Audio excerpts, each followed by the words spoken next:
蹈、唱歌、演戏、创作；小杰，唱歌、主持、演戏、吉他、创作；小玉，萨克斯、跳舞、创作、演戏；阿伟，唱歌、钢琴、主持、演戏；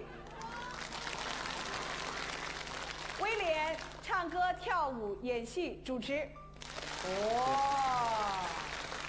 威廉，当时这些项目当中，你最怕学的是哪个？跳舞吧，天生我又少了一个节奏线，就是节奏的神经。我对于节奏的敏锐度没那么高。其实假如说以他们的程度的话，他们只要练30分钟，我可能要练30个小时才有办法追到他们。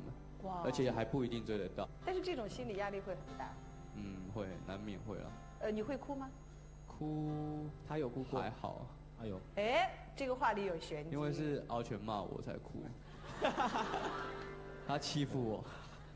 我记得我们小巨蛋就是前1个礼拜嘛，然后我整个变一个人了。平常跟他们就是很开心，但我真的觉得就是有压力来了，然后我就对他们就比较严格了一点。然后尤其在有一次练舞的时候，就凶了威廉，算是我们第一次翻脸吧。对啊，对。然后威廉那天下了大雨。威廉还耍帅，然后从大雨中走回家。对。然后其实我很气啊，因为我觉得为什么我们练了那么久，然后你还是不会这样？可是其实我们还是要就是去包容自己的团员，因为我们是一体的。所以那一天之后，我回家跟威廉说，就对不起，今天对你太凶，对啊。然后他也就是很体谅。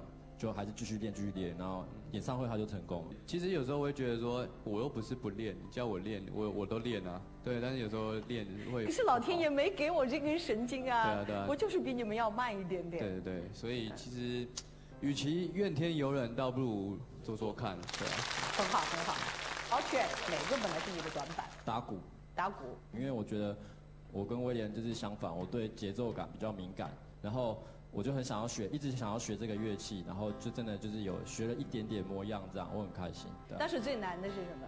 最难应该是它的那个协调性吧，而且其实你要在短短的几天学会一个乐器，其实很难的，对啊。哇，短短几天你学会啊，而且可以赶在万人的小巨蛋表演。对啊，其实在打的时候手很抖，我都很怕那个棍子飞到观众那边打到他的脸。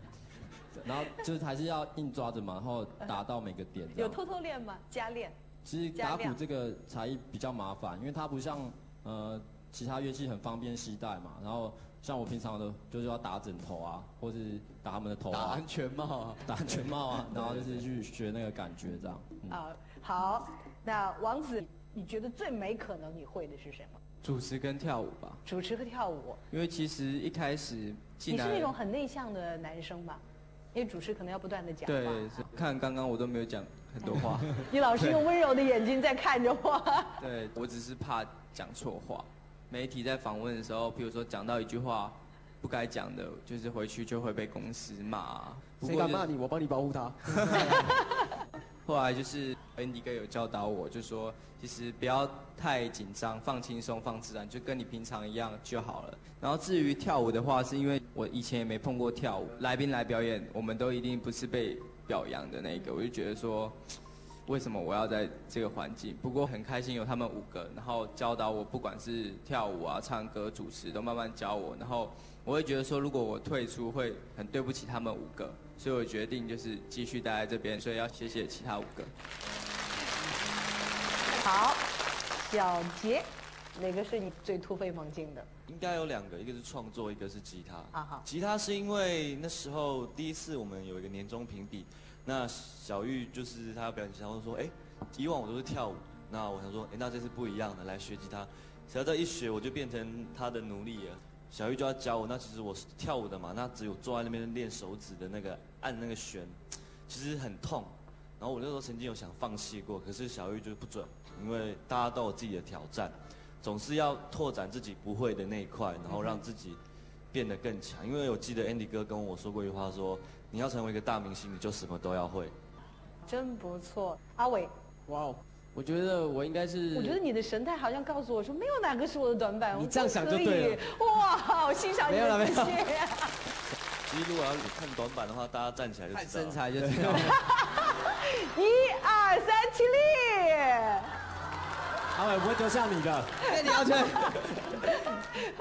我觉得就是进入这个2年嘛，就是有比较学到，就是2个地方是我比较新的，就第一个就是唱歌，再来就是钢琴。对，先讲唱歌好了。我一直以为我唱歌很好听，真的误会了。没有，听我解释，我以真的是前也有这样子想过。然后我记得前一天晚上，我就跟敖犬晚上我们就找了一首快歌，然后就准备要练习要唱，之后才发现啊，原来我唱的是有问题的，然后我自己都听不出来哦，他怎么唱一遍，我明明觉得他唱的跟我唱的是一样，我差很多，但是就是一直奇怪，没想到怎么会落差这么大，然后我就非常的紧张，原来发现啊，原来这是我第一个缺点，然后记得我在棒棒堂要表演的时候，总是要彩排嘛，彩排的时候我就唱了一次，然后全部人都傻眼，欢呼啊。对，然后过没多久就有一个人唱，就更欢呼更大声。对，那时候就是威廉。没有，那时候其实你是第1名吗？那时候没有，那时候我看，因为威廉那时候我们是第2届，所以感情蛮好的。然后我就看他唱，威廉你要唱什么？他说我要唱陶喆的《找自己》。我说威廉这么厉害哦，结果他一唱我就找不到他自己。一起来看他们的骄傲在台北小巨蛋开演唱会的短片。从出道历史到登上小巨蛋的大舞台，有些人费尽半生，而棒棒糖仅用了1年时间。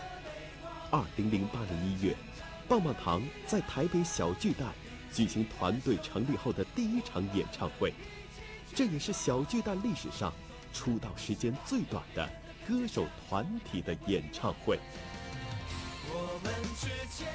6个男孩手牵手，为梦想歌唱，为青春舞蹈。对于棒棒糖来说，只要能踏足这片神圣的舞台，只要能面对万千陌生却热情的面孔，生涯的努力与艰辛都不值得害怕，都值得勇敢付出。歌迷热情的欢呼声与演唱会背后那些鲜为人知的故事，成为棒棒糖最美丽的青春记忆。有一座秘密的基地，在这里不需要言语，那些不好对别人说。